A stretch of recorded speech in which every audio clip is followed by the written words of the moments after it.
Okay, go. There were reports that you guys had sat down Maxx Crosby and told him that he was going to be sat down for the rest of the year and that he left the building. Is any of that accurate? Yeah, we talked before when he was getting out of here that he's been fighting it so hard for so long. He's been fighting this thing for 9 weeks, whenever Kansas City was. And each week he has done everything you could possibly imagine a guy could do to play. And he's been able to, and they've worked with him to get through it. But after an evaluation we did Monday or Tuesday, whenever it was, it just looks too bad. And so, and he didn't want to take the news like that, and I didn't want to take the news like that. And so we just worked our way through to get to this point where, he's been practicing on Fridays, and he wasn't, he'd have gone if we let him. He'd have been out there, and he would not have hesitated. But he knows that he's banged up. So he's talking about, I'd like to get out of here, and I said, yeah, get out of here. So he took off. Given Max's competitiveness, were you not surprised by that being his reaction? No. Matter of fact, I anticipated it all the way throughout, and I've been with him since I saw him get on the bus in the Kansas City game. Just stepping up the bus and having trouble when we're getting out of that game. He's been just fighting his ass off the whole time, and he's been impeccably positioned himself as good a competitor as you could be. You can't battle more than he's battling. He'd do anything to be able to be playing. Just for clarity, is this for the rest of the season? Is that what the plan is? We haven't decided how that's going to work out yet, but that could happen.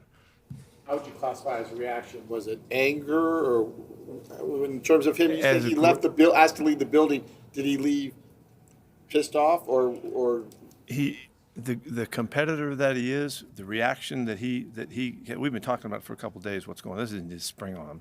We've been talking about it, and it was exactly like you would think he would do, and he should do. And I agree with him 1,000% on how he responded, and I responded the same way, and I get it. And so we fought our way through it, and just came to the hopefully the right conclusion for his long betterment.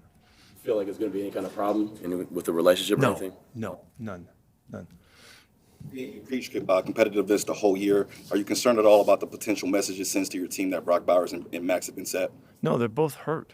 And then we just have to deal with it, and it's just unfortunate. Jeremy Chinn's hurt too, and he can't play. Every week there's somebody that can't go, and you just have to go ahead and step together and give it your best shot, and that's what we're going to do. We're going to fight our ass off.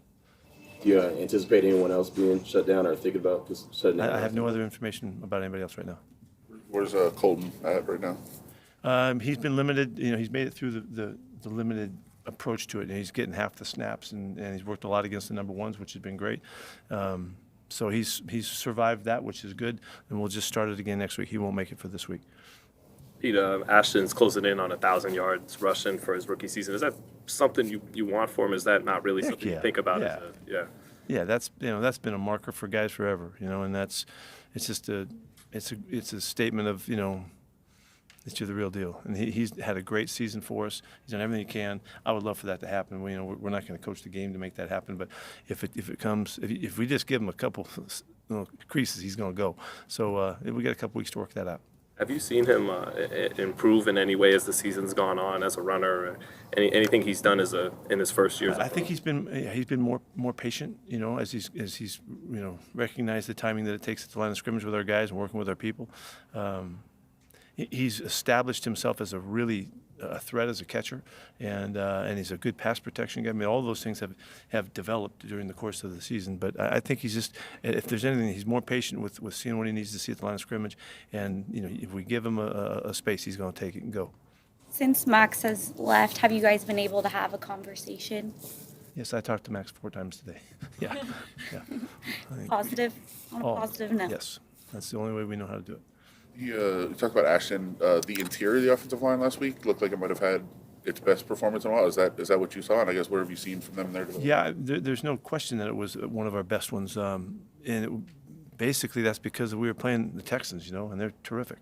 They don't give up anything. And our guys played against their best guys and held up and made some consistent movement in the space we needed to make some plays and protected us well enough to have a shot to win that football game. And against, again, I go back to how good they are. And we didn't shy away from talking about that, what we were up against and the speed that they play with and all that. And we felt like we had a chance to control that game.